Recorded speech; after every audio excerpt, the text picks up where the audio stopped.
Hey everyone, I am Engineer Sondi Pal. Show you fantastic, important, and informative update. Stock market news of Dhaka Stock Exchange and Chittagong Stock Exchange stock market. Before beginning, like the video and subscribe the YouTube channel. Stock investor seek a for it is learning video. Stock market ঝুঁকবেন না, নিজের বুদ্ধিতে বাইসেল করবেন। Dhaka stock এক্সচেঞ্জের website হতে সংগৃহীত fantastic, important and informative update news এবং stock মার্কেটে অ্যানালিসিস করে গুরুত্ব সহকারে আজকের ভিডিও সাজাই আছে। Now focusing. একটু পরেই স্টক মার্কেটে তালিকাভুক্ত company Sonali paper and board mills limited এর ফান্ডামেন্টাল অ্যানালিসিস করবে, সঙ্গে ভিডিওতে টেকনিক্যাল আলোচনাও করবো। কাজের সঙ্গে থাকুন। ভিডিওটিতে শেয়ার বাজারের ক্ষুদ্র বিনিয়োগকারীরাও উপকৃত হবেন। যারা YouTube channel stock investor CK Pal এটা সাবস্ক্রাইব করছেন, তাদের কমেন্টস থেকে আজকে paper and printing sector company Sonali paper and board mills limited এটা পিক করছি। Now fantastic Dhaka stock exchange index update. Dhaka stock এক্সচেঞ্জের ইন্ডেক্স সর্বশেষ দেখা যাচ্ছে আজকের মার্কেটে সর্বশেষ সর্বশেষ মার্কেটে 49.88 হাসবে, 4,972.6 হয়েছে। ডিএসসিতে টাকার অঙ্কে 367.14 কোটি টাকার বেশি ট্রানজাকশন হয়েছে। ডিএসসি ইন্ডেক্সের বলিঞ্জার ব্যান্ড মোমেন্টাম ইন্ডিকেটর, এর সঙ্গে MACD RSI volume momentum indicator দেখতে পাচ্ছেন। বলিঞ্জার ব্যান্ডে আপার ব্যান্ড লোয়ার ব্যান্ড বড় রকমের বৃদ্ধি লক্ষ্য করা যাচ্ছে এবং সর্বশেষ বুলিঞ্জার ব্যান্ডে বিয়ারিশ মুডে ট্রেড হওয়াতে রেড কালারের ক্যান্ডেল সৃষ্টি হয়েছে। এমএসিডিতে blue line red line cross করে নিচে নেমে গেছে। হিস্টোগ্রাম ব্লু লাইনের নিচে red colour negative volume create করেছে। আরএসআই 25 এর নিচে চলে গেছে। আরএসআই অ্যানালাইসিসে দেখা যায় গত মার্চ মাসে আরএসআই 60-এর উপরে ছিল, কিন্তু বর্তমানে আরএসআই 60-এর নিচে, অনেক নিচে নেমে গেছে। এবং এমএসিডি অ্যানালাইসিসে দেখা যাচ্ছে আগে মার্চ মাসের দিকে আর এমএসিডি লাইনটি জিরো লাইনের উপরে ছিল, কিন্তু বর্তমানে এমএসিডি লাইন জিরো লাইনের নিচেই নেমে গেছে।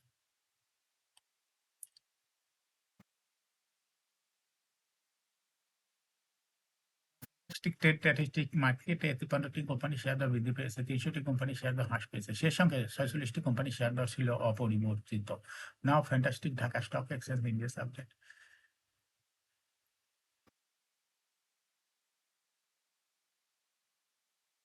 ইন্ডেক্স মুভার, যে সমস্ত কোম্পানি ইন্ডেক্সকে উপরের দিকে তোলার চেষ্টা করছে তার মধ্যে প্রথমে রয়েছে স্কোয়ার ফার্মা। ইন্ডেক্সকে 1.86 প্লাস করছে। এরপর পর্যায়ক্রমে রয়েছে পাওয়ার গ্রিড,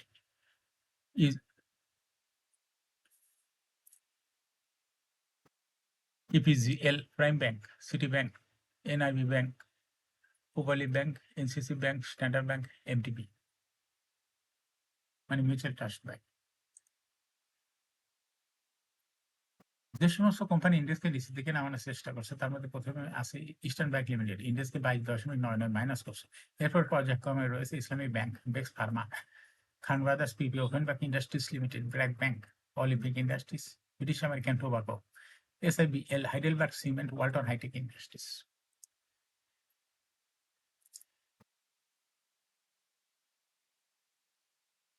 নাও ফ্যান্টাস্টিক স্টক মার্কেট নিউজ।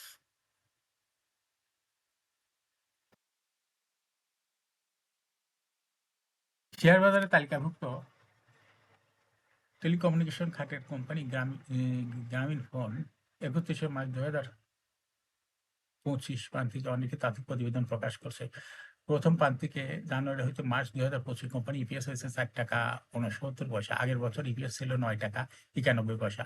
বছরের ব্যবধান কোম্পানির ইপিএস কমেছে। প্রথম প্রান্তিকে কোম্পানি শেয়ার প্রতি ক্যাশ ফ্লো হয়েছে 14 টাকা 11 পয়সা, আগে ছিল 12 টাকা 95 পয়সা। 31 মার্চ 2025 তারিখে কোম্পানির এনএবিপিএস নিট সম্পদ মূল্য এনএবিপিএস হয়েছে 52 টাকা 64 পয়সা।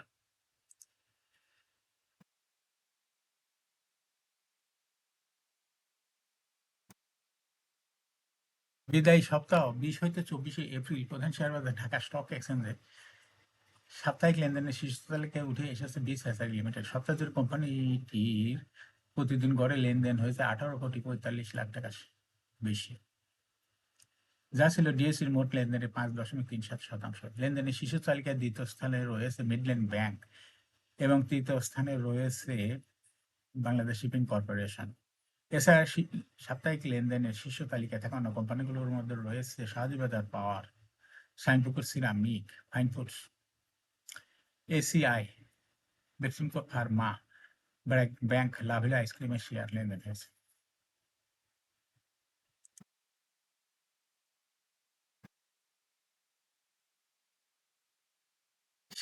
দেশের শেয়ার বাজারে কোয়ালিফাইড ইনভেস্টর অফার কিউআইও মাধ্যমে এসএমই মার্কেটে তালিকাভুক্ত হওয়া company Mamun agro product limited এখন মূল মার্কেটে আসতে প্রস্তুত। সম্প্রতি কোম্পানি বোর্ড সভায় সিদ্ধান্ত নিয়েছে। পাশাপাশি এই সিদ্ধান্ত অনুমোদনের জন্য আগামী 15 জুন একটি বিশেষ সাধারণ সভা ইজিএমে আয়োজন করার সিদ্ধান্ত নিয়েছে। 23 এপ্রিল অনুষ্ঠিত বোর্ড সভায় কোম্পানির শেয়ার এসএমই মার্কেট থেকে মূল মার্কেটে লেনদেন করার সিদ্ধান্ত নেওয়া হয়। পরবর্তীতে এই সিদ্ধান্ত শেয়ার হোল্ডারদের সম্মতিতে অনুমোদিত হবে। সেই সাথে company BSEC Bangladesh securities and exchange commission থেকে অনুমোদন পেলে মূল মার্কেটে লেনদেন শুরু হবে। কোম্পানির ইজিএম শেয়ার হোল্ডারদের জন্য একটি গুরুত্বপূর্ণ সিদ্ধান্ত রয়েছে। কোম্পানির নাম পরিবর্তন করে মামুন এগ্রো প্রোডাক্ট লিমিটেড থেকে মামুন এগ্রো প্রোডাক্টস পিএলসি করার সিদ্ধান্ত নেওয়া হয়েছে। ইজিএমে ইরশাদ জাহান অনিকে 1 বছরের জন্য কোম্পানির স্বতন্ত্র পরিচালক হিসেবে নিয়োগ দেওয়ার সিদ্ধান্ত প্রস্তাব এসেছে। ইজিএম আগামী 15 জুন অনুষ্ঠিত হবে। এজন্য 18 মে তারিখে রেকর্ড ডেট নির্ধারণ করা হয়েছে। রেকর্ড ডেট তারিখে শেয়ার হোল্ডারদের রেজিস্ট্রেশন নাম থাকবে, তারা ইজিএমে উপস্থিত হয়ে ভোট দিতে পারবে।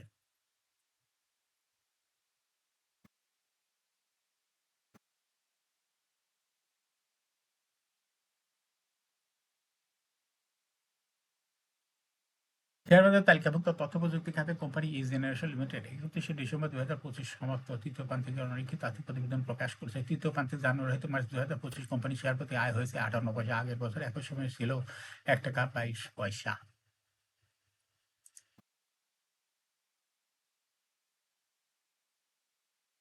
অর্থবছর 3 প্রান্তিক জুলাই হইতে মার্চ 2025 কোম্পানি ইপিএস হচ্ছে 1 টাকা 42 পয়সা। আগে ছিল ইপিএস ছিল 57 পয়সা, অর্থাৎ 3 প্রান্তিক ইপিএস বৃদ্ধি পেয়েছে।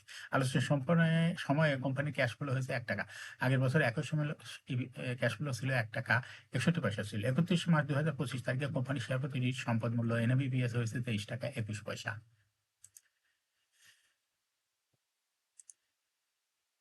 শেয়ার বাজার তালিকাভুক্ত প্রকৌশল খাতের company cigar Bangladesh limited 31 March 2025 তারিখে অনিখিত আর্থিক প্রতিবেদন প্রকাশ করেছে।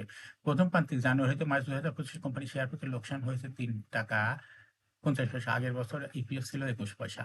প্রথম প্রান্তিকে কোম্পানির শেয়ার প্রতি ক্যাশ ফ্লো হয়েছিল 4 টাকা 79 পয়সা। আগের বছর একই সময় ছিল 3 টাকা 84 পয়সা, মাইনাস 3 টাকা 84 পয়সা।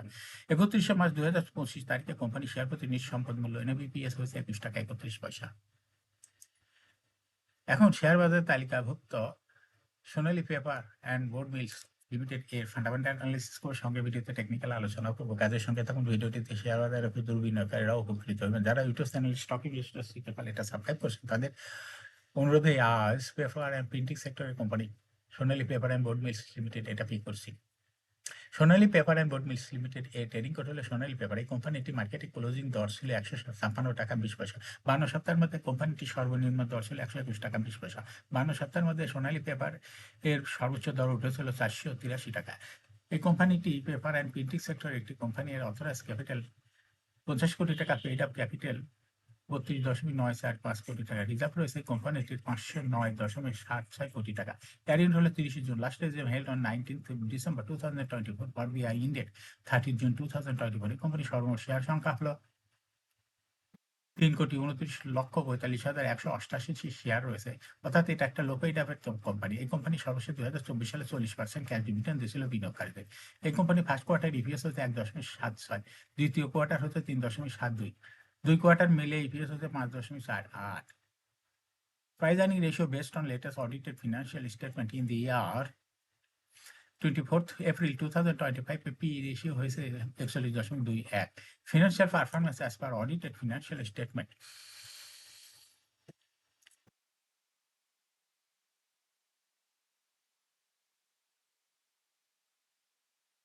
সালে ইপিএস ছিল 1.61, 21 সালে ছিল 4.89, 22 সালে ছিল 6.03, 23 সালে ছিল 4.74, 2024 সালে ইপিএস ছিল 3.79। অর্থাৎ সোনালী পেপার অ্যান্ড বোর্ড মিলস এর ইপিএস এর গ্রোথ দেখা যাচ্ছে 20 সালের তুলনায় 2024 সালে একটু বৃদ্ধি পেয়েছে। এই কোম্পানিটির এনএবি পার শেয়ার 2020 সালে ছিল 307.88, 21 সালে 284.33, 22 সালে 241.3, 2023 সালে হয়েছে 164.94 এবং 2024 সালে NAV পার শেয়ার হয়েছে 164.73। অর্থাৎ সোনালী পেপার অ্যান্ড বোর্ড মিলস এর NAV পার শেয়ারের গ্রোথ 20 সালের তুলনায় 2024 সালে একটু কমে গেছে। এই কোম্পানিটির প্রফিট 2020 সালে ছিল 2.673 কোটি টাকা, সেখান থেকে 2024 সালে প্রফিট হচ্ছে 12.48 কোটি টাকা, অর্থাৎ 20 সালের তুলনায় 2024 সালে প্রফিট বৃদ্ধি পেয়েছে এই কোম্পানিটির ডিভিডেন্ড ইল্ড 2024 সালে হয়েছে 1.51। Listing year Sonali paper and board mills কোম্পানিটি 2020 সালে শেয়ার বাজারে তালিকাভুক্ত হয়। Market category A, share holding percentage as on 30 June 2024 sponsor director কাছে ছিল 67.51%, শেয়ার গভর্নমেন্টের কাছে কোনো শেয়ার ছিল না। ইনস্টিটিউশনের কাছে ছিল 8.51% শেয়ার, গভর্নমেন্টের কাছে কোনো শেয়ার ছিল না, কিন্তু পাবলিকের কাছে ছিল 23.98% share. Share holding percentage as on 31 March 2025 public share holding percentage একটু বৃদ্ধি হয়ে গেছে 26.64, কিন্তু ইনস্টিটিউশনের শেয়ার হোল্ডিং পার্সেন্টেজ একটু কমে হয়ে গেছে 5.85%। সোনালী পেপার অ্যান্ড বোর্ড মিলস এই কোম্পানি একটি শর্ট টার্ম লোন রয়েছে হলো 97.668 কোটি টাকা, এবং লং টার্ম লোন 2.71 টাকা। এখন সোনালী পেপার অ্যান্ড বোর্ড মিলস এই কোম্পানিটি টেকনিক্যাল অ্যানালাইসিস করার জন্য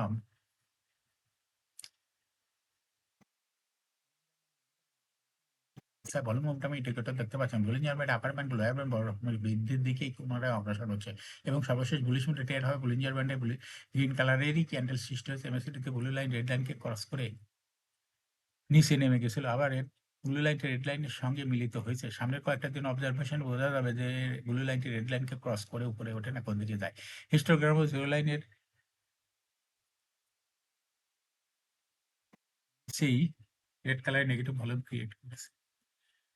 এখনো যেহেতু ব্লু লাইনটি রেড লাইনকে ক্রস করে না, এই জন্য হিস্টোগ্রাম জিরো লাইনের নিচেই আছে। RSI 50-র উপরে চলে গেছে। RSI অ্যানালাইসিসে দেখা যায় সোনালী পেপার অ্যান্ড বোর্ড মিলসে RSI দেখা যাচ্ছে যে মার্চ মাসের আগে RSI 60-র উপরে ছিল, কিন্তু বর্তমানে RSI 60-র নিচে আছে। MACD-তে অ্যানালাইসিসে দেখা যাচ্ছে মার্চ মাসে MACD জিরো লাইনে অনেক উপরে ছিল, কিন্তু বর্তমানে জিরো লাইনের কাছাকাছি অবস্থান করছে। এই কোম্পানিটি প্রাইস অ্যাকশন দেখায় এবং শেয়ার দর হ্রাস বৃদ্ধির মাধ্যমে বিনিয়োগকারীদের লাভ করার সুযোগ করে দেয়। এটা একটা investing category, stock trading opportunity ভালো। এরকম fantastic important and informative update news video নিয়মিত দেখতে ইউটিউব চ্যানেল স্টক ইনভেস্টর শিখে পালে এটা সাবস্ক্রাইব না করে থাকলে এখন ইউটিউব চ্যানেল স্টক ইনভেস্টর শিখে পালে এটা সাবস্ক্রাইব করে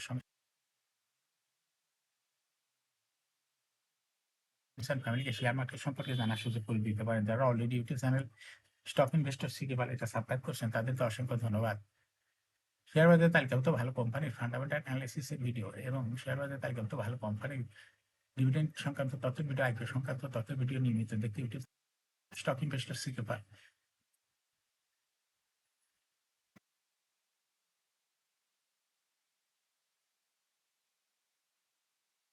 সাবস্ক্রাইব না করে থাকলে এখনই সাবস্ক্রাইব করে সঙ্গে লাইক ও শেয়ার করুন। ভিডিওটি ফেসবুকে শেয়ার করুন, টুইটারে শেয়ার করুন, হোয়াটসঅ্যাপের মাধ্যমে শেয়ার করে আপনার ফ্রেন্ডস আর ফ্যামিলিকে শেয়ার মার্কেট সম্পর্কে জানার সুযোগ। যারা already YouTube channel stock investor শিখে পারে এটা সাবস্ক্রাইব করছেন তাদেরকে অসংখ্য ধন্যবাদ। শেয়ার বাজারে তালিকাভুক্ত ভালো ভালো কোম্পানির ডিভিডেন্ড সংক্রান্ত তথ্যের ভিডিও এবং আইপিও সংক্রান্ত তথ্যের ভিডিও নিয়মিত দেখতে YouTube channel stock investor must like must share YouTube channel stock investor CK Pal. Share বাজারে তালিকাভুক্ত ভালো কোম্পানির গুরুত্বপূর্ণ খবর জানতে YouTube channel stock investor CK পাল নিয়মিত দেখতে পারেন। Thanks for watching this video.